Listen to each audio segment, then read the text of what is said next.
O Guia dos Perplexos, de Rabi Moshe Ben Maimon, conhecido pelo acrônimo Rambam. De Moisés, da Bíblia, a Moisés, filho de Maimon, não houve outro igual a Moisés. O Rabi Moshe Ben Maimon. A incorporeidade de Deus.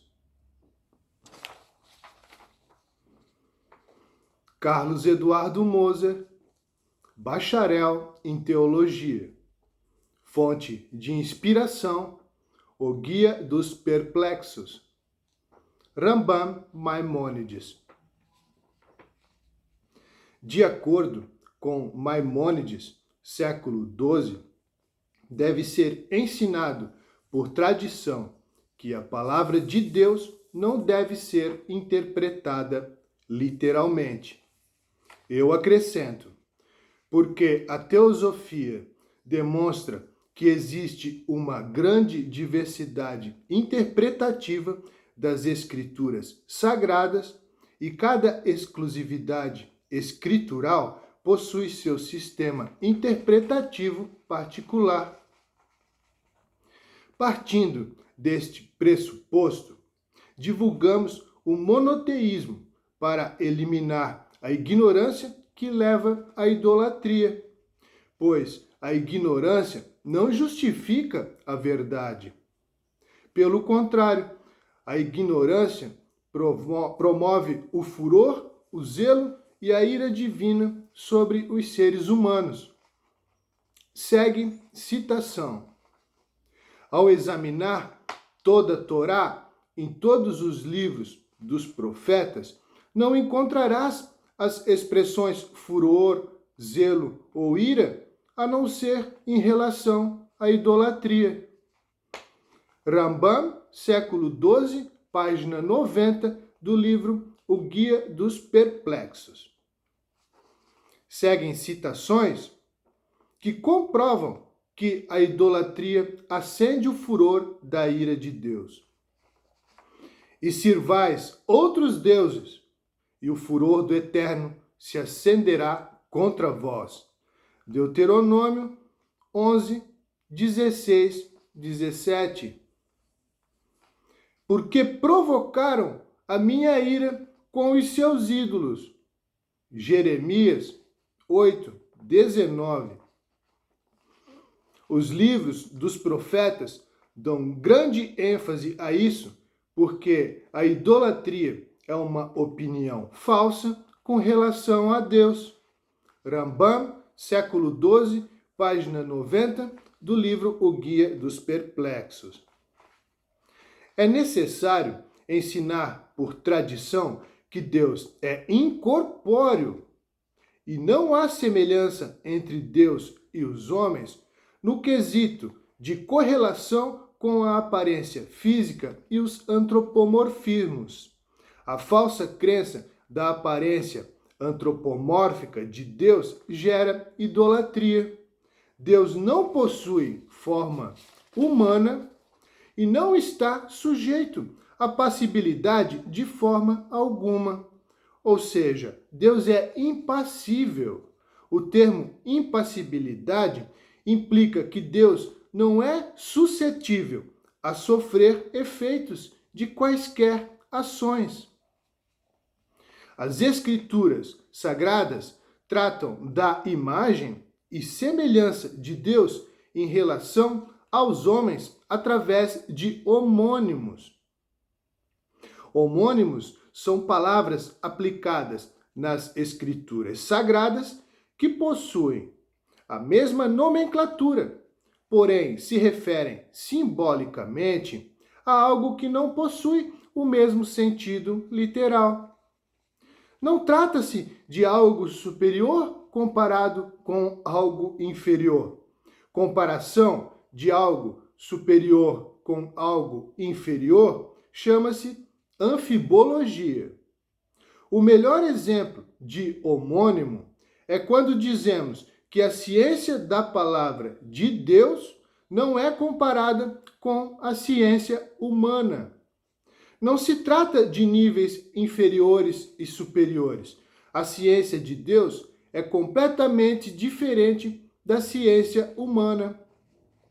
Da mesma maneira, a aparência de Deus não pode ser comparada com a aparência humana, até porque Deus é incorpóreo e não pode ser pensado e nem tampouco possui alguma forma, sendo Deus a simples essência. Todas as coisas estão em Deus, porquanto Deus não está fisicamente acoplado em matéria alguma. Segue citação. E disse Deus: façamos o homem a nossa imagem, conforme a nossa semelhança. Gênesis 1:26, parte A. Eu acrescento: ao mencionar a criação e formação do homem, conforme a semelhança divina, não está se referindo à semelhança ou à imagem física, e sim à capacidade de evoluir através dos atributos e ser capaz de compreender e diferenciar o bem e o mal. Segue averiguação. Então disse o Senhor Deus: eis que o homem é como um de nós, sabendo o bem e o mal. Gênesis 3:22, parte A. Eu acrescento: somos a imagem de Deus, no quesito de compreender o bem e o mal.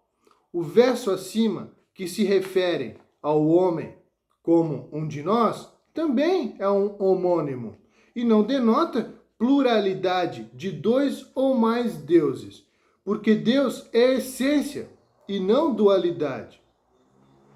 A dualidade apresenta forma e matéria, porquanto toda a corporeidade é perceptível por causa da dualidade existente através da forma e da matéria. Segue citação. A unidade divina é estabelecida apenas pela ausência da corporeidade. Rambam, século XII, página 89, do livro O Guia dos Perplexos. Segue averiguação. Pois o homem não é um, mas é composto de forma e matéria, de dualidade. Dois elementos por definição, sendo que o corpo também é suscetível e é suscetível à divisão. Rambam, século XII, página 89, do livro O Guia dos Perplexos. Segue averiguação.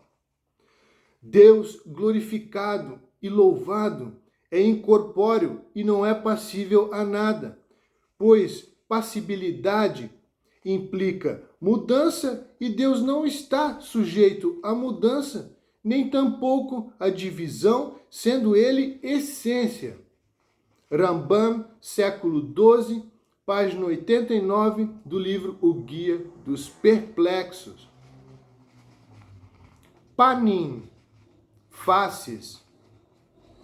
Adentremos agora na explanação sobre uma definição metafórica por homônimos e anfibologias. Utilizaremos a expressão escritural da palavra panim, faces. O significado metafórico de panim, faces, pode expressar as faces dos seres vivos.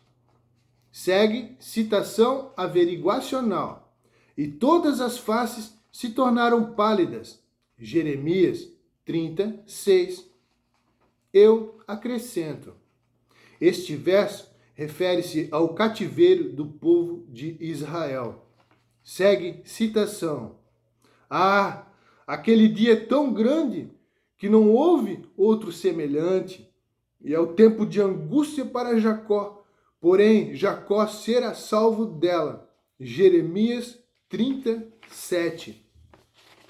Eu acrescento: os rostos dos israelitas empalideceram de terror e temor, porém Deus promete e cumpre. Deus não trará novamente o povo para o cativeiro, mas ele trará o povo do cativeiro para fora do cativeiro, para fora do exílio. E Deus irá restaurar o seu povo. Segue citação. Porque será naquele dia, diz o Senhor dos Exércitos, que eu quebrarei o seu jugo e de sobre o teu pescoço, e quebrarei as tuas ataduras, e nunca mais se servirão dele os estranhos. Jeremias 10, 8. Eu acrescento: por este motivo, nós serviremos ao verdadeiro Deus para não sermos escravos dos homens ímpios. Neste aspecto, Deus expressa sua face de misericórdia. Por este motivo, as faces de Deus devem ser interpretadas metaforicamente ou por homônimo, e não literalmente como fazem os idólatras, pois pensam os idólatras que Deus, o Criador, é antropomórfico, ou seja, os idólatras acreditam que Deus possui forma de homem. Segue citação. Por que vossas faces estão tristes? Gênesis 47. Eu acrescento: agora que compreendeis a alegoria da palavra de Deus, abandonai a idolatria e alegrai-vos por vossa libertação. Segue citação. Levantai e andai, porque não é aqui o vosso descanso, por causa da corrupção que destrói, sim, que destrói grandemente. Miqueias 2:10. Seguem outros exemplos de homônimos, metáforas e alegorias a respeito da palavra panim, faces. A palavra face também significa ira ou indignação de Deus para com os pecados dos homens. Segue citação. A ira, pené, do Eterno está sobre os que praticam o mal. Salmos 34, 17. Eu acrescento, na escritura hebraica, este verso está contra os que fazem o mal para desarraigar, arrancar da terra a memória deles, escrito em Salmos 34, 16. E eu acrescento, Deus irá arrancar a memória dos ímpios e plantar os justos na terra, e o pecado nunca mais será mencionado. Moser 2023. A audição da voz divina sem intermediação de um anjo é denominada alegoricamente pela expressão face a face. Quando as Escrituras falam literalmente sobre a face de Deus, está escrito assim, segue citação: e minha face não será vista. Êxodo 33, 23. Segue citação. O Onkelos interpreta a expressão e minha face não será vista assim. Ud kadme la ithazun. Rambam, século XII. Interpretação. Isto significa que existem criaturas sublimes que o ser humano não pode percebê-las. Estas são inteligências separadas que estão diante de Deus continuamente e podem ser comparadas com o dito Uthaze iat debrata, que significa verás pelas costas. Segue citação bíblica de alegoria comprobatória sobre este assunto através de homônimo. Então disse o Senhor a Moisés: farei também isto que tens dito, porquanto achaste graça aos meus olhos, e te conheço por nome. A expressão por nome denota ser escolhido por Deus. Então ele disse: rogo-te que me mostres tua glória. Porém ele disse: eu farei passar toda a minha bondade por diante de ti, e proclamarei o nome do Senhor diante de ti, e terei misericórdia de quem eu tiver misericórdia, e me compadecerei de quem eu me compadecer. E disse mais: não poderás ver a minha face, porquanto homem nenhum verá a minha face e viverá. Disse mais o Senhor: eis aqui um lugar junto a mim, aqui te porás sobre a penha. E acontecerá que quando a minha glória passar, por-te-ei numa fenda da penha, e te cobrirei com a minha mão, até que haja passado. E havendo eu tirado a minha mão, me verás pelas costas, mas a minha face não se verá. Êxodo 33, 17, 23. Esta demonstração escritural não é literal. De acordo com as interpretações de Maimônides, o Rambam, e verás pelas costas, significa a contemplação da divindade através das inteligências separadas, compreendidas, em outras palavras, com a existência dos anjos que assistem diante do Eterno. E face a face significa a audição da voz divina sem a intermediação de um anjo, ou seja, as inteligências separadas. Explicação do livro O Guia dos Perplexos, compilado por Rambam Rabbi Moshe Ben Maimon, conhecido como Maimônides, que viveu no século XII. Moser 2023.